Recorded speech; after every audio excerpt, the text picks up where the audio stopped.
নমস্কার, বঙ্গালস কিচেনে আপনাদের সকলকে স্বাগত জানাই। আজ আমি রুই মাছ দিয়ে বানাবো ফিশ ফিঙ্গার। এই ফিশ ফিঙ্গার বানানোর জন্য প্রথমে আমি কিছুটা জল গরম করে নিয়েছি। দিয়ে দিলাম সামান্য পরিমাণ নুন। জল ফুটে উঠলে তার মধ্যে 3টে রুই মাছ দিয়ে দিচ্ছি।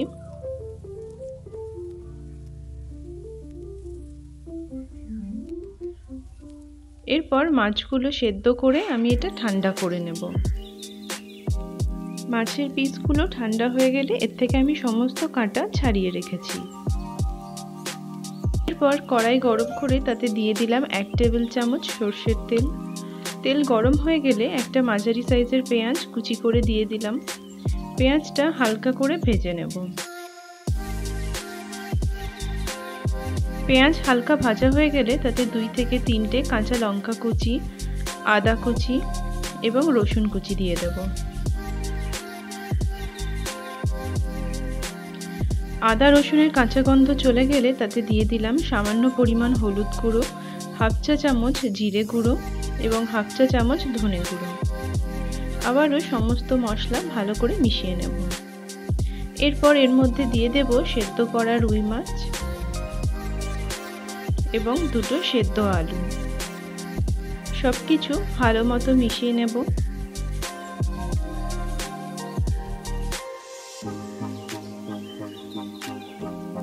দিয়ে দেব স্বাদ মতো নুন এবং সামান্য পরিমাণ গরম মশলা গুঁড়ো।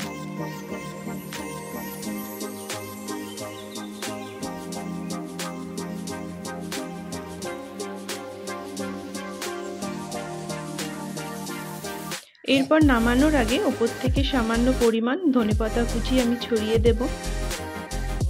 ভালো মতো মিশিয়ে এবং শুকনো শুকনো হয়ে এলে নামিয়ে রাখবো ঠান্ডা হওয়ার জন্য।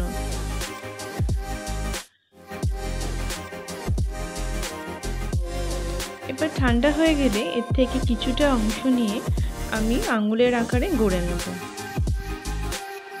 ঠিক এইভাবে আমি ফিশ ফিঙ্গারগুলো একে একে সমস্তটা গড়ে নিচ্ছি।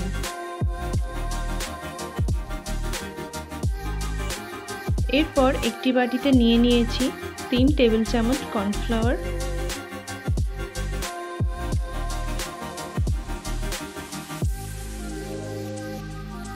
খুব সামান্য পরিমাণ নুন দিয়ে দিলাম এবং দিয়ে দিলাম কিছুটা গোলমরিচ গুঁড়ো।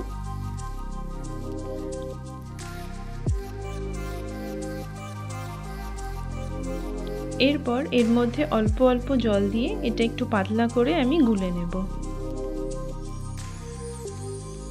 এখানে নিয়ে নিয়েছি কিছুটা ব্রেড ক্রাম্বস।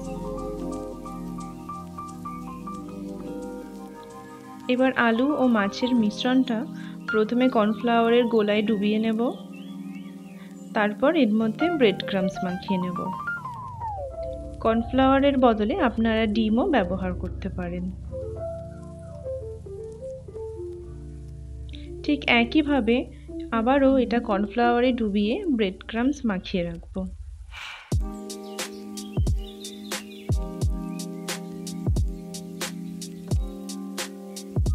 একে একে সবগুলো একইভাবে আমি বানিয়ে রেখেছি। এবার 30 মিনিট এটা ফ্রিজে রেখে দেব। এরপর তেল গরম করে মাঝারি আঁচে একে একে এই ফিশ ফিঙ্গারগুলো আমি লালচে করে ভেজে নেব।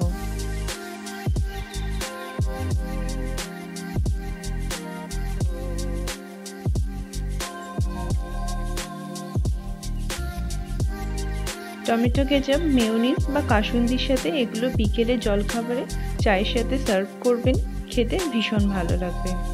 আমার এই রেসিপি আপনাদের কেমন লাগলো অবশ্যই জানাবেন। ভালো লাগলে আমার ভিডিওকে লাইক করবেন, কমেন্টে জানাবেন এবং আমার চ্যানেলকে সাবস্ক্রাইব করতে ভুলবেন না। ধন্যবাদ।